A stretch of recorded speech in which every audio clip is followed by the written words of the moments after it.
नमस्कार। इस दिल से के एपिसोड में हम चर्चा करेंगे संविधान में जो राज्यपाल का पद होता है उसका जो रवैया है। क्या पिछले कुछ सालों में गवर्नर हमारे राज्यपाल हमारे इस देश में संविधान के मुताबिक काम कर रहे हैं? ये चर्चा हम क्यों कर रहे हैं? इसलिए कर रहे हैं कि जो भी कार्य होता है सरकार का, प्रदेशों की सरकार का, और जो भी ऑर्डर पास होता है वो गवर्नर के नाम पे पास होता है। मतलब कि कोई भी निर्णय अगर सरकार ले तो इसका नोटिफिकेशन होता है और गवर्नर के नाम पे होता है। क्यों नाम पे होता है? क्योंकि उस सरकार के फैसले पे गवर्नर हस्ताक्षर करता है और तभी वो नोटिफिकेशन होता है और फिर वो लागू होता है। अब हम देख रहे हैं पिछले कई सालों से कि हमारे जो राज्यपाल हैं प्रदेशों में, जब लेजिस्लेचर असेंबली, प्रदेश की असेंबली कोई बिल पारित करती है, कानून बनाती है, तो वो कानून, वो बिल जो है वो राज्यपाल के पास जाता है और फिर राज्यपाल उस पर हस्ताक्षर करता है। लेकिन 2014 के बाद वो सरकारें जो विपक्ष में राज कर रही हैं, वहाँ जो राज्यपाल हैं वो जो बिल पारित भी होता है उस पर हस्ताक्षर नहीं करते। 2, 3, 4, 5 साल भी बीत जाते हैं तो जो कार्य है असेंबली का, जो कानून बनाया गया है, वो लागू नहीं हो सकता। तो एक संवैधानिक मुद्दा खड़ा हो गया और एक केस तमिलनाडु का, जहाँ के राज्यपाल तमिलनाडु में उन्होंने 3, 4, 5 साल हस्ताक्षर नहीं किए, वो मुद्दा पहले हाई कोर्ट में गया, फिर सुप्रीम कोर्ट में आ गया। और फिर सुप्रीम कोर्ट में 2 जजों की बैठक में, जस्टिस पारदीवाला वहाँ प्रिजाइड कर रहे थे, उन्होंने फैसला किया तो ये जो राज्यपाल है, इनके निर्णय बिल्कुल असंवैधानिक हैं। कोई राज्यपाल 2, 3, 4, 5 साल किसी के बिल पे हस्ताक्षर न करे तो ये तो बिल्कुल असंवैधानिक है। तो उन्होंने कहा अगर ऐसा होता रहेगा तो जो निर्णय असेंबलीज लेती हैं जनता के लिए, चाहे वो किसी शिक्षा के संबंध में हो, चाहे किसी और विषय के संबंध में हो, तो वो तो कभी पारित होगा ही नहीं अगर राज्यपाल बिल पे बैठे रहेंगे। तो सुप्रीम कोर्ट ने कहा कि ये गलत है, असंवैधानिक है, और हम मानते हैं कि जो भी ऐसा बिल राज्यपाल के पास आने वाले दिनों में, उसको 3 महीनों में पारित होना चाहिए। और अगर सरकार के और भी कुछ ऑब्जेक्शंस हैं तो सरकार बोल सकती है। राज्यपाल के ऑब्जेक्शंस हैं तो राज्यपाल बोल सकता है सरकार को, भैया हमें थोड़ा और टाइम चाहिए। लेकिन ये फैसला बड़ा एक अहम फैसला था। लेकिन हुआ क्या कि सरकार इससे खुश नहीं थी, केंद्र सरकार। तो उन्होंने राष्ट्रपति के द्वारा सुप्रीम कोर्ट में अंडर आर्टिकल 143, 143 संविधान का एक आर्टिकल है, उसके अंतर्गत उन्होंने सुप्रीम कोर्ट ऑफ इंडिया से एडवाइस मांगी। सुप्रीम कोर्ट ने 5 जजों का फैसला आया और जो पारदीवाला साहब ने कहा था उससे वो अलग फैसला था। उन्होंने कहा कि नहीं, कोई ऐसी पाबंदी नहीं लगाई जा सकती 3 महीने की, और अपने जो राज्यपाल हैं वो अपने फैसला लेंगे और उनको कोई ऐसी पाबंदी नहीं है। साथ साथ में उन्होंने कई और चीज़ें भी कही, उसके बारे में हम चर्चा करेंगे। तो हमारे साथ 3 ख़ास लोग हैं जो इस चर्चा में शामिल होंगे। सबसे पहले मदन लोकुर साहब, थैंक यू वेरी मच, आप आए हमारे यहाँ। मदन लोकुर साहब के बारे में हम कहें कि आज भी वो चेयरपर्सन हैं UN इंटरनल जस्टिस काउंसिल के। 2024 में उनकी नियुक्ति हुई, 2028 तक है। उससे पहले आप फिजी के चीफ जस्टिस रहे, उससे पहले आप सुप्रीम कोर्ट के जज रहे 2012 से 2018 तक, और आपकी गवर्नेंस में बहुत दिलचस्पी रही और सोशल कॉजेज़ में आपकी बड़ी दिलचस्पी रही और बड़े अहम फैसले आपने लिबर्टी के बारे में दिए। तो बहुत बहुत धन्यवाद आपका। धूलिया साहब, आप इलाहाबाद को बिलोंग करते हैं और आपने LLB वहाँ से की। आपके पिताजी जज रहे, आपके ग्रैंडफादर एक क्विट इंडिया में शामिल हुए। उन्होंने एक न्यूज़पेपर स्टार्ट किया, करम भूमि, कोतवार में, और आप 1986 में आपने अपनी प्रैक्टिस शुरू की, 14 साल प्रैक्टिस किया, 2008 में जज बने और उसके बाद आप भी गुवाहाटी में चीफ जस्टिस है और आप उसके बाद फिर सुप्रीम कोर्ट में आए 2022 में और 2025 तक वहाँ और आपके अपने हम दोनों के आगे हमने बहस भी की है। और आप हमेशा जो हिंदुस्तान की डाइवर्सिटी है, जो गंगा जमनी तहजीब है, उसके पक्ष में रहे। आपने बड़े अहम फैसले किए। बहुत बहुत धन्यवाद आपका आने का। मुकुल जी के साथ तो मैं एक सुप्रीम कोर्ट में प्रैक्टिस करता हूँ और इनके पीछे तो लोग भागते हैं। हिंदुस्तान में से अगर 2-4 वकीलों का नाम लिया जाए तो इनका हमेशा नाम लिया जाता है। और ये अटॉर्नी जनरल रह चुके हैं हिंदुस्तान के 2014 में, फिर 2022 में भी इनको ऑफ़र हुई, इन्होंने इनकार कर दिया। तो अगर इस देश में 2-4 वकील हैं तो मुकुल जी आप वहाँ पे उच्च स्तर पे हैं। तो बहुत बहुत धन्यवाद। लोकुर साहब, आपसे पूछना चाहता हूँ कि ये क्या ज़रूरत थी सुप्रीम कोर्ट को ये सब कहने की कि भाई टाइम लागू नहीं है, जितनी मर्जी देर हो राज्यपाल न बिल पारित करे। एक्चुअली कपिल, ये जो मुद्दा चल रहा है काफ़ी सालों से चल रहा है एक्चुअली।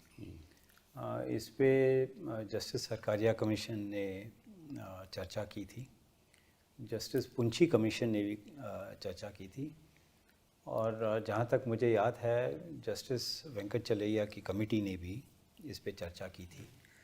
पर ये जो चर्चा हुई थी वो दो चीज़ों की थी।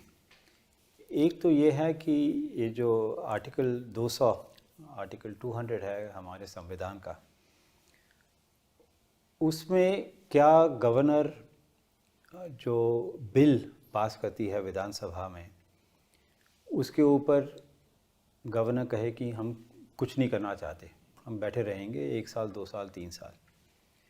दूसरा ये है कि वो राष्ट्रपति जी को बिल को रेफ़र करेंगे, कर सकते हैं।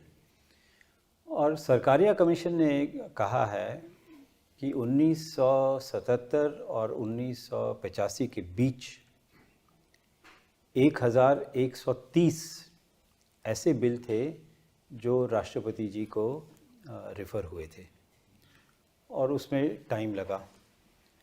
पर जो बिल्स गवर्नर के पास गए हैं उसके बारे में जस्टिस सरकारिया ने कहा और उन्होंने रेफ़र किया था मिनिस्ट्री ऑफ होम अफेयर्स के नोटिफिकेशंस को। सर्कुलर है कौन का? सर्कुलर या नोटिफिकेशन जो भी कुछ 1952 का और 1978 का, कि 3 महीने के अंदर आप इसका फैसला कीजिए, या तो आप राष्ट्रपति जी को भेजना चाहें भेज दीजिए, या दोबारा विधानसभा को भेजना चाहें भेज दीजिए, या आप इस पे अपना एसेंट दस्तखत करना चाहें कर दीजिए, पर 3 महीने के अंदर कीजिए।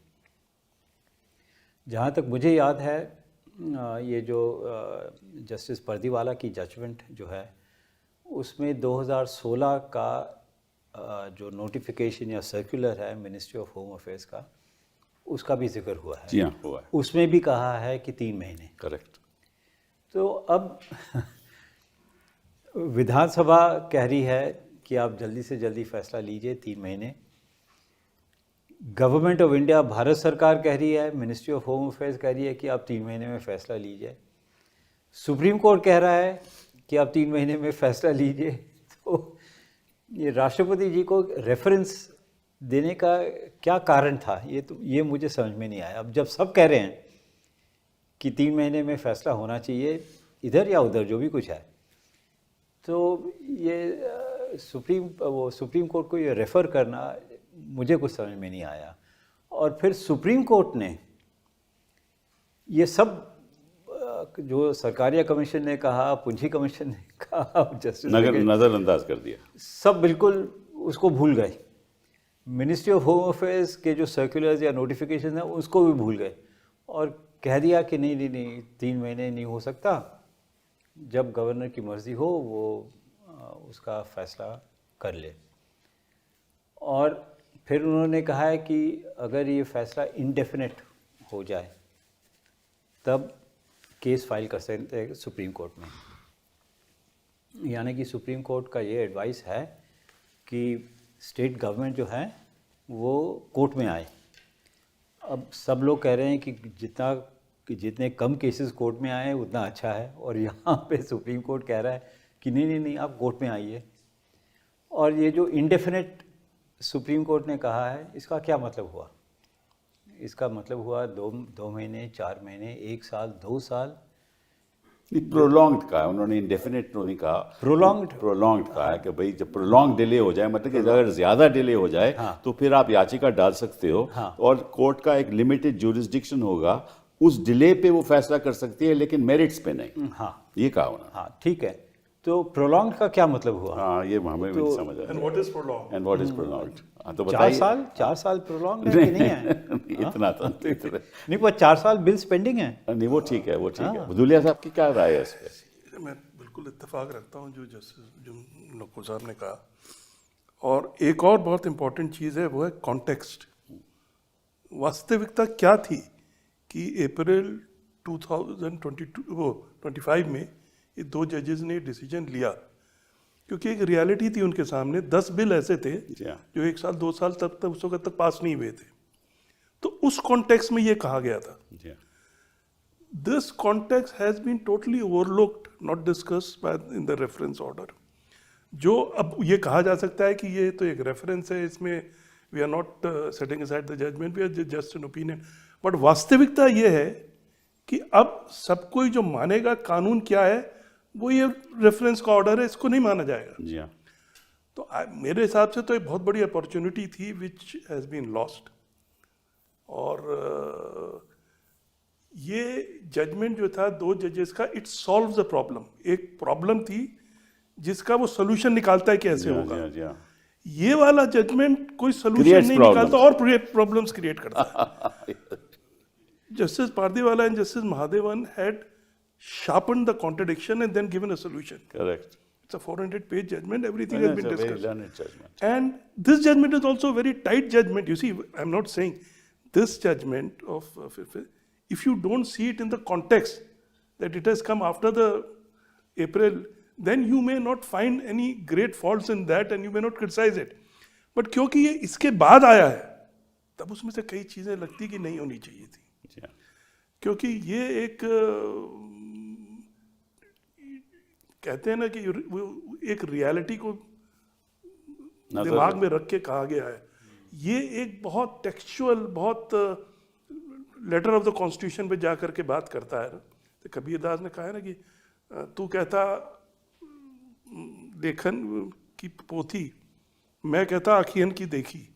आई am seeing the reality, you are just seeing the letter, and the reality was that, as Justice Lokur has said, in the past also there have been so many cases where these things were done, and this is ये timeline जो है वो Sarkaria commission, Punchhi commission, and I think also Venkatachalam commission, जी हाँ, जी हाँ, they say कि there should be a timeline. How much of timeline that should be वो नहीं कहा है, जी हाँ, but आर्टिकल 200 and 201 में एक टाइमलाइन होनी चाहिए। जी हाँ। और ये एक जनता में एक बड़ी एक गलतफहमी ये भी है कि 2 जजेस के जजमेंट में ये कहा गया है कि अगर ये 3 महीने के अंदर नहीं हुआ इट विल बी डीम्ड। ऐसा नहीं है, ऐसा नहीं। उन्होंने कहा कि तब state government can invoke the powers of judicial review. Deemed केवल उन 10 बिल का है जो कई सालों से थे। So that's it is not a law, it's 142 करके। पर मैं दर्शकों तो ये बता दूं मैं कि ये केवल तमिलनाडु में नहीं हुआ, ये वेस्ट बंगाल में, पश्चिम बंगाल में भी ऐसी ही है कि 3-4-5 साल हैं, और केरला में भी ऐसी सिचुएशन है। तो इसकी बड़ी रैमिफिकेशंस हैं। और मुकुल जी, आप तो तमिलनाडु को रिप्रेजेंट कर रहे थे, आप ज़रा बताइए दर्शकों को क्या इशू था। कपिल जी, सबसे पहले मुझे एक बुनियादी ऑब्जेक्शन है इस रेफरेंस, ये जो एडवाइजरी ओपिनियन है। सुप्रीम कोर्ट ने रिपीटेडली कहा है कि हम एडवाइस नहीं देंगे अगर कानून ऑलरेडी सेटल हो चुका है किसी जजमेंट से, अदरवाइज ये डिस्गाइज में एक अपेलेट जुरिस्डिक्शन बन जाती है। जी हाँ।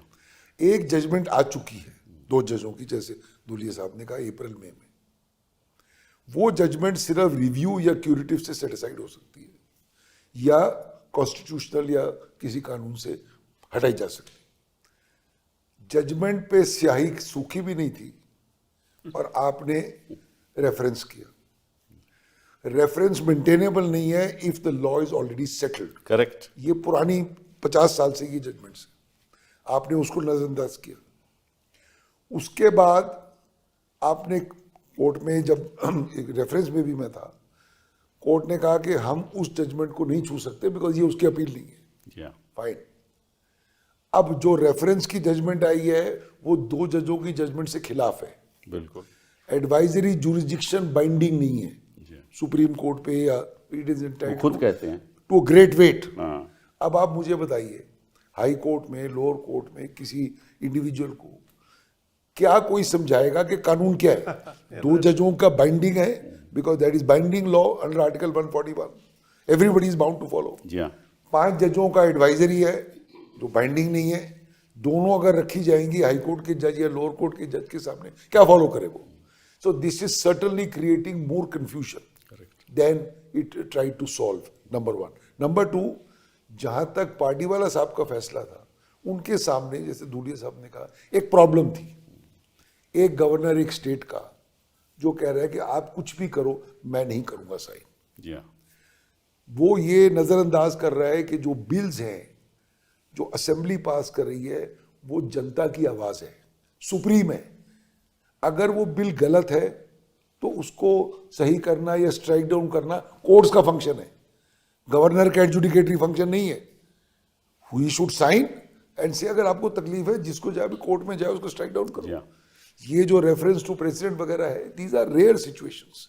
ही has to follow the will of the people. This is a breakdown of federalism. Absolutely. कि आपने स्टेट को एमेस्कुलेट कर दिया। अरे असेंबली होगी, एक अनइलेक्टेड गवर्नर है, वो कह रहा है मैं दरवाजा बंद है जी, आप जाइए यहाँ से, और अदालत कुछ नहीं कर सकती।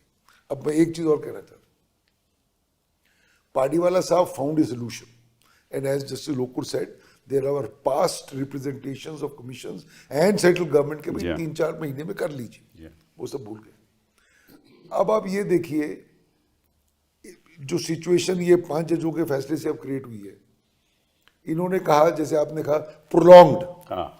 Now what do you mean by prolonged? I think 2 months is prolonged. Yes, sir. You say 6 months is prolonged. You say 1 year is prolonged. That's right. I say the will of the people cannot brook a delay of more than 10 days. So now every judge in the Supreme Court, हर खंडपीठ will decide on its own कि prolonged का मतलब क्या high है। Court में जज फिर high court में, फिर नीचे कोई बोलेगा 3 महीने, कोई बोलेगा 2 महीने, कोई बोलेगा 6 महीने। It will be complete chaos. And as Justice Lokur said, you are inviting more and more litigation by this trying to kind of ride, you see, some kind of a tight line. Now, I want to raise one more question. A speaker's decision on disqualification under the 10th schedule is challengeable in the Supreme Court and High Court because he acts like a quasi judicial authority, not exercising the function of a speaker. Supreme Court ने बार बार कहा है, governor है, बहुत ऊंचा ओहदा है, आप कुछ नहीं कर सकते, राइट? अगर गवर्नर, ये फंक्शन है इसका कि he has to sign the bill और take a decision one way और the other, that is also a decision with application of mind. How can the supreme court say हम कुछ नहीं कर सकते? Just as you can strike down the action of the speaker and issue a mandamus, हमने कई case करे हैं where speakers are delaying disqualification petition. Sibal साहब ने दूसरी तरफ से डिले हो रही है, सुप्रीम कोर्ट कह रही जल्दी कर, 1 महीने में कर, 2 महीने में कर, 3 महीने कर। अगर उसको आप डायरेक्शन दे सकते हो, उसका ओहदा भी कॉन्स्टिट्यूशन में उतना ही ऊंचा है, तो सर्टनली टू से कि हम इसको कुछ नहीं कर सकते, ये भी गलत है। ठीक, बिल्कुल आपने हमारे बड़े अच्छे तरीके से समझाया, बट दर्शकों को ये नहीं मालूम कि आर्टिकल 200 है क्या। आर्टिकल 200 जो संविधान का है वो कहता है कि अगर कोई लेजिस्लेचर मीन्स असेंबली किसी स्टेट की बिल पास करे, वो बिल गवर्नर के पास जाएगा उसके हस्ताक्षर के लिए, और गवर्नर 2 चीज़ें कर सकता है। अगर कोई आपत्ति हो तो वो वापस लेजिस्लेचर को, असेंबली को एक मैसेज देगा कि इसमें ये खामियां हो सकती हैं, आप इस पे निर्णय लीजिए। एक रास्ता तो ये है। दूसरा, अगर गवर्नर समझता है कि जो असेंबली है इसने अपने हकों के विरुद्ध जो एक केंद्र का कानून है उसका उल्लंघन किया है, तो फिर जो गवर्नर है वो राष्ट्रपति के पास भेज सकता है उसकी राय के लिए, और राष्ट्रपति उसकी राय लेकर वापस मैसेज भेज सकता है असेंबली को कि आप अब फैसला कीजिए, ये मेरी राय है। ये दो आर्टिकल 200 का और 201 का ढांचा है। अब आर्टिकल 201 एक और चीज़ कहता है कि अगर वापस बिल जाएगा असेंबली में, गवर्नर वापस भेजेगा कि ये खामियां लगती हैं और फिर असेंबली पास कर दे, तो फिर गवर्नर को हस्ताक्षर करने पड़ेंगे। ये है कॉन्टेक्स्ट जिसके अंतर्गत पार्डीवाला जी ने फैसला किया था, क्योंकि उन बिलों में दोबारा असेंबली ने बिल गवर्नर को भेजा था। तो जो वहाँ बहस हो रही थी कि अगर दोबारा भेजा जाए तो क्या गवर्नर अपने हस्ताक्षर रोक सकता है, और ये तो ताज्जुब की बात है कि संविधान कहता है कि उसको पारित करना पड़ेगा, लेकिन कोर्ट कहती है नहीं, वो डिले कर सकता है, प्रोलॉन्ग डिले कर सकता है। तो दो मुद्दे उठते हैं, दोनों आपने उठाए, बट पहले मुद्दा मैं आपसे राय चाहता हूँ। ये एक विधायिका की विल है, उसका फैसला है, एक लेजिस्लेशन जनता के हित में होता है, और जो गवर्नर है वो तो एक एग्जीक्यूटिव अथॉरिटी है, उसी को तो लेजिस्लेटिव पावर है नहीं। तो अगर जनता की विल को रोका जाए, क्या वो संवैधानिक है? कभी हो सकती है? और कैसे सुप्रीम कोर्ट ने कह दिया कि इसको रोक सकते हो? साथ दूसरी बात और कही सुप्रीम कोर्ट में, जिसमें मैं आपसे राय लेना चाहता हूँ।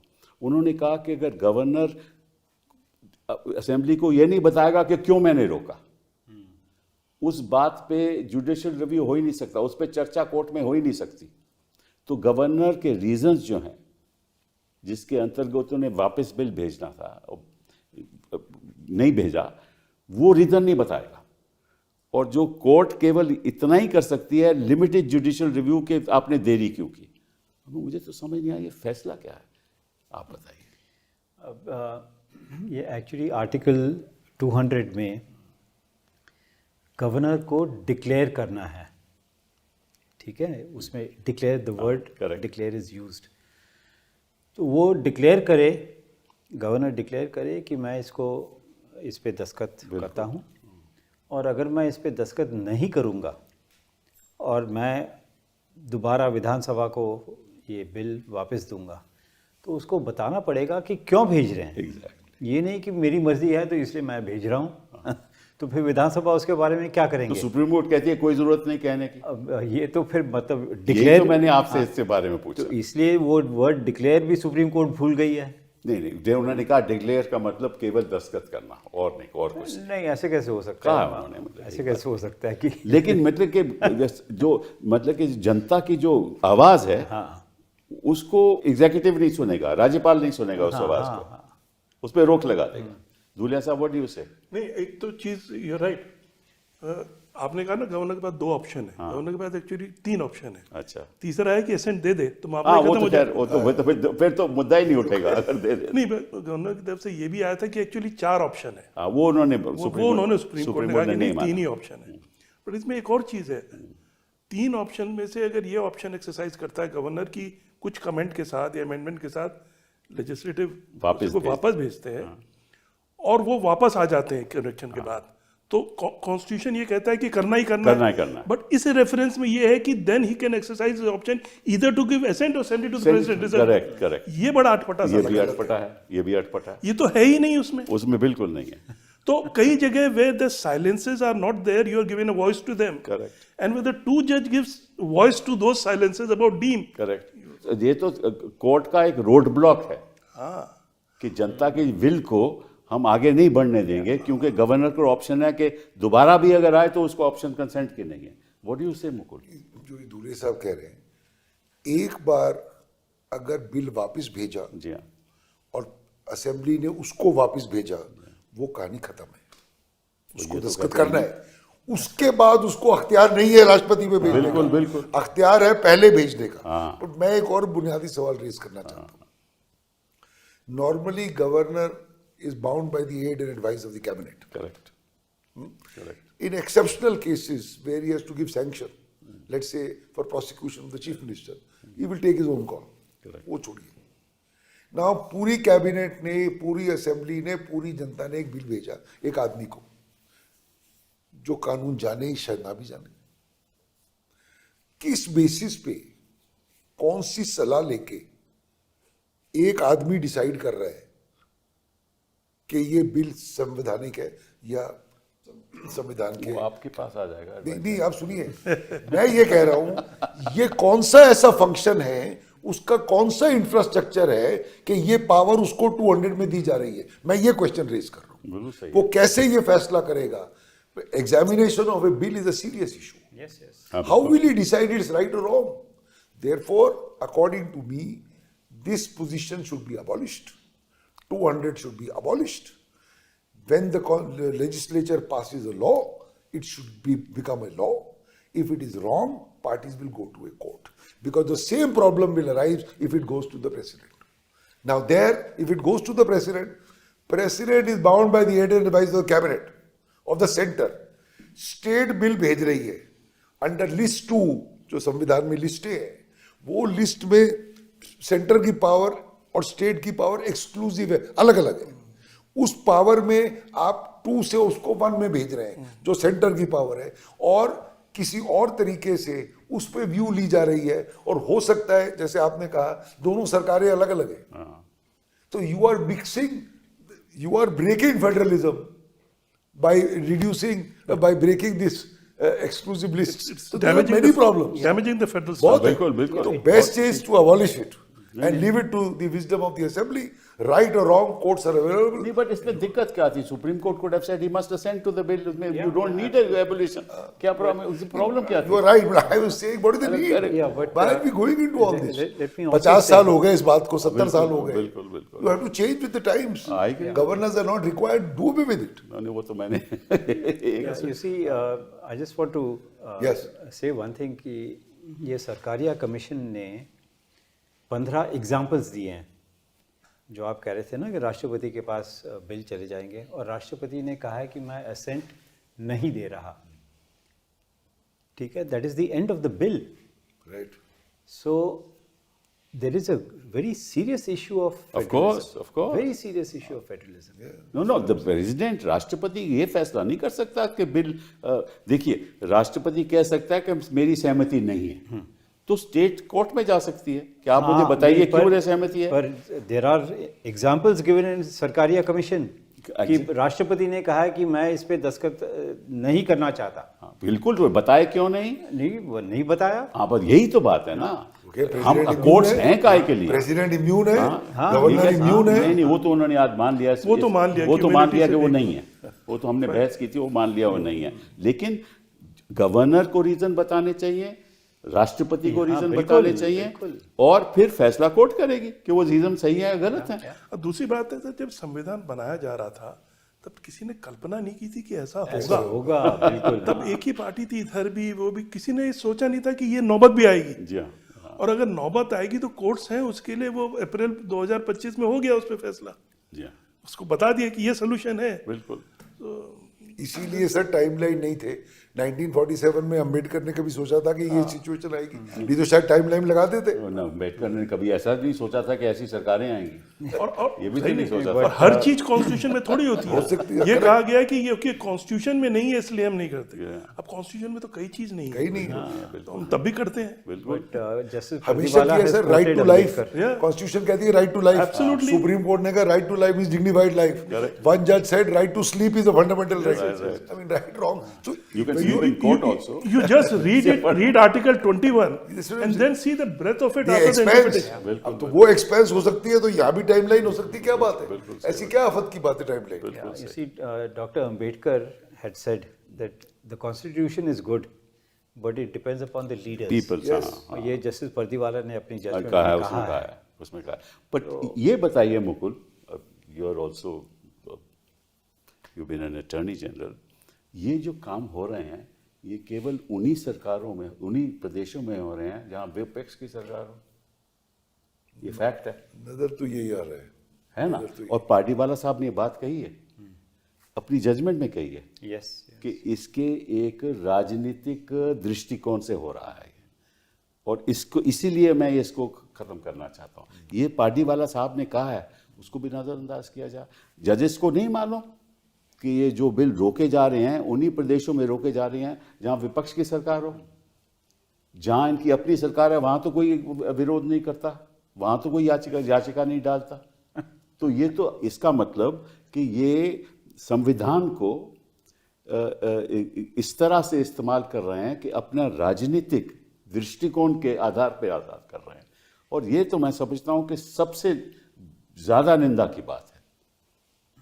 that's hitting at federalism. हाँ, exactly hitting at Absolutely. Federalism कि आपने जो, क्योंकि देखिए आप, उदाहरण देता हूँ, गवर्नर वाइस चांसलर को अपॉइंट करते हैं कई राज्यों में। बिल आए कि भाई ये जो नियुक्ति होनी चाहिए ये राज्य सरकार को करनी, प्रदेश की सरकार को करना चाहिए, गवर्नर को नहीं।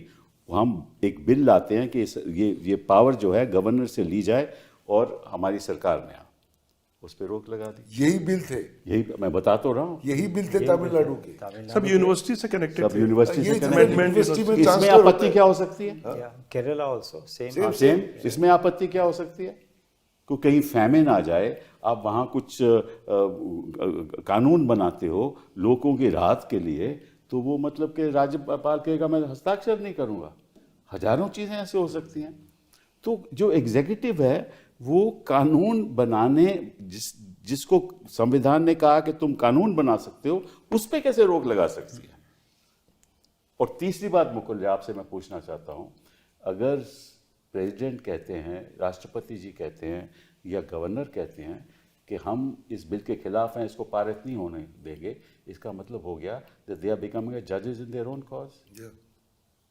मतलब पे खुद ही आपने विरोध किया, आप तो एग्जीक्यूटिव हो, और खुद ही आपने फैसला कर दिया कि हम इसको पारित नहीं होने देंगे। ये हक तो देश का हक तो अदालतों का है, बिल्कुल ये राज्यपाल का तो नहीं है ना। नहीं, बिल को एग्जामिन करना है, स्ट्राइक डाउन करना है, judicial function, judicial function judiciary करेगी। Exactly. Effectively, this is killing the will of the people. No, but this judgment says, if I reference में, कि powers of the governor and the president are 200 and 201 respectively are non-justiciable. That's right, that's what I'm saying। नहीं तो therefore अगर वो sign, you're right, वही तो they have become a judge of their own cause, यही तो मैंने मुद्दा उठाया। effectively it's the death of the wish of the people. Yeah, and it's also the governor becoming a governor general, Yeah. Yes, absolutely, which we exactly, had a long time back. And in that it has been very well analyzed. You see, the Government of India Act में क्या था, discretion हटाया गया। वो सब भूल See, गए। I used to admire- 1919 Act, 1935 Act, उससे पहले सब कुछ है। पूरी history, he went through the entire history, फिर फैसला हुआ। तो ये तो सर मेरी राय में ये रेफरेंस रिटर्न कर देना चाहिए था। बिल्कुल ये भी प्रेसिडेंट्स है सुप्रीम कोर्ट के कि we are not bound to answer One precedent he cites. It is it is there. There, Is it 15 or 16? There's one. It is there कि भाई जरूरत क्या है, एक फैसला आ चुका है, बिल्कुल। किसी और केस में ये मुद्दा राइज होगा तो नॉर्मल सिस्टम है उसको ओवर रूल करने का, तब होगा तो जब केंद्र होगा। सरकार के जो सोलिसिटर साहब थे उन्होंने कहा है कि ये 2G के फैसले में कोर्ट ने क्या किया कि 2G के मुद्दे में उन्होंने कहा कि ये केवल ऑक्शन हो सकता है, स्पेक्ट्रम आपको याद होगा, ऑक्शन हो सकता है। लेकिन उसके बाद उसका रिव्यू हुआ, क्योंकि सरकार गई थ्रू अ रेफरेंस कि भैया आपने तो कह दिया ऑक्शन हो सकता है, कई चीज़ें हम ऑक्शन नहीं करना चाहते, तो ये तो हार्ड एंड फास्ट रूल नहीं है ना, तो आप इस, हाँ, तो उन्होंने कहा ठीक बात है। तो उन्होंने कहा क्योंकि एक जजमेंट भी आई और फिर रेफरेंस भी हुआ, इसलिए यहाँ भी जजमेंट आई है, यहाँ भी रेफरेंस हो सकता है, ये हो सकता है। कोई एग्जांपल, हाँ, मैं आपको बता रहा हूँ कि उनका सी फॉर एग्जांपल एलपीजी है, हाँ। अगर आप एलपीजी को ऑक्शन करोगे तो किसी गरीब को मिलेगी Exactly, नहीं, सारे अमीर ले जाएंगे, इसलिए कई चीजें ऑक्शन में नहीं जा सकती। बिल्कुल, It but is this fair is the enough. rationale that they That adopted। can't be a rationale. But that's- Otherwise, the law is once you have decided, you can't do a reference. That's correct. Because you are creating two centers of power, Correct. two situations, one advisory, one binding. आखिरी सवाल वो ये है कि अगर आप सारे reference 1950 के बाद के देखो तो कोई ऐसा रेफरेंस आज तक नहीं हुआ। जो भी रेफरेंस हुए ये हुए कि ये कानून है, इसमें ये प्रॉब्लम्स हैं, ये इश्यूज हैं, इस पे हम आपकी राय चाहते हैं सुप्रीम कोर्ट की अंडर आर्टिकल 143। हर एक मतलब के जो राय चाहते थे वो कभी जजमेंट के बाद नहीं हुए, accept in the 2G case. तो ये उदाहरण हमने कोर्ट में दिए कि कभी ऐसा हुआ ही नहीं, तो आपको ज़रूरत क्या है? एक बार जजमेंट आ गई उसका रिव्यू कर लीजिए। जैसे आपने कहा कि किसी और तरीके से उसको बोलिए कि गलत जजमेंट है, क्यूरेटिव डाल दीजिए। बट ये क्या हुआ कि आप एक जजमेंट आ गई, उसको इन अ वे जैसे आपने कहा अपील पे आप आ गए, अपील को रद्द कर रहे हैं। In another way, the reference is without context of concrete facts. Correct. There are no facts in the reference.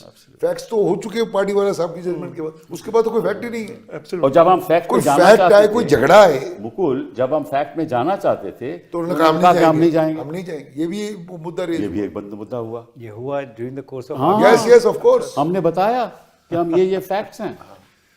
So they said we won't want facts. So in essence, it is an advisory jurisdiction, Without- which is the review jurisdiction of party wala judge. Exactly. In effect, it Yes, is. yes, yes. No Call doubt it what about you like. Which is wrong. Which is not. Effectively तो यही होता है। हाँ, और पहले साहब आप अपने एक्शन को किसी भी तरह की मजबूत फिलॉसफी से ढक लें, हाँ। और रियलिटी तो यही है कि ये तो यही आप कहते रहे कि we have और not सर कोर्ट set में aside- बोला, जब हम लोगों ने शुरू में कहा कि भाई we have an objection to the reference because of this that and the other, this what you are wanting to do against the two जज बेंच। नहीं, we are not touching the two जज bench, we can't look at the two जज but they did. But they did. Right. And इसका मतलब क्या हुआ? वो वाला जजमेंट टू जज का कह रहा है ये रोड है, ऐसे सीधे जाके राइट टर्न होती है। अब ये कहता है वो सीधे जाके लेफ्ट टर्न। बिल्कुल। तो अब वो कह रहे हैं कि हमने तो हमारी ओपिनियन है ये, हाँ, करेक्ट। बट अब सब तो ओपिनियन ही मानेंगे ना, कोई तो मानेगा। सही बात है, सो नेट रिजल्ट तो यही हुआ कि वो खत्म हो गया। सर आप बोले ओपिनियन है, विच हाई कोर्ट जज will say that the opinion of 5 judges Yeah, is yeah, not yeah. rejected? Nobody. कौन बोलेगा? सवाल ही नहीं उठता। वो बोलेगा ये 2 जज है, ये 5 है, वहां ये कहानी चलेगी। Technically philosophically it's very well to say कि you know it's You're right. And all, but effect तो इफेक्ट तो है सर। अब ये देखिए, अब प्रोलॉन्ग डिले की बात पे आते हैं। आपने कहा 2 महीने, 3 महीने, 4 महीने, चलो मान लीजिए 2 महीने के बाद सरकार चली जाए कि साहब 2 महीने हो गए, बिल बड़ा ज़रूरी है, इसको पारित होना चाहिए। फिर क्या होगा? याचिका डाली जाएगी, सरकार आके कहेगी हमें 4 हफ्ते का टाइम दीजिए। होगा ना ये? 4 हफ्ते का टाइम दीजिए, फिर रिजॉइंडर होगा, फिर 2 महीने और निकल जाएंगे, फिर कोर्ट कहेगी कि ठीक है अभी हम इसको फिक्स करते हैं, अभी छुट्टियां आ रही हैं, इसको 2 महीने के बाद फिक्स करेंगे। तो ऐसे तो सालों साल निकल जाएंगे। उसके बाद सुप्रीम कोर्ट है, ये उसके तो बाद हाई कोर्ट में सुप्रीम कोर्ट होगा। आ गया, हाई कोर्ट, फिर सुप्रीम कोर्ट आ गया। तो prolong means actually death of the bill. ये रियलिटी है। Yeah, और ये yeah, कोर्ट को absolutely. मालूम है, ये कोर्ट को मालूम है, इसलिए कि कोर्ट को नहीं मालूम होते हुए उन्होंने ये हक सरकार को दे दिया।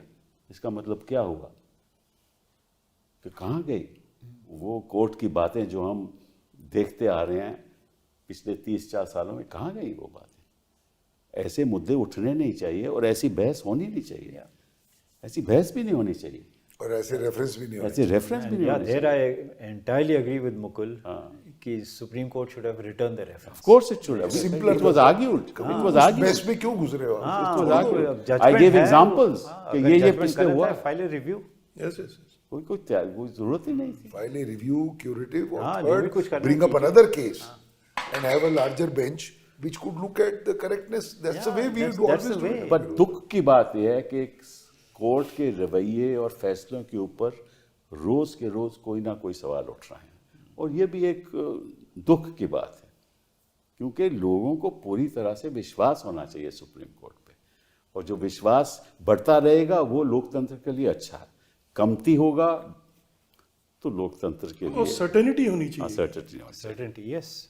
तो इसीलिए तो पारदीवाला का judgement brought about some element of ये सर्टेनिटी। एक तरह से आप ये अलग तरह का क्रिएशन है कि 2 जजेस के ऊपर एक तरह की अपीलेट बिल्कुल अथॉरिटी। authority बन गई।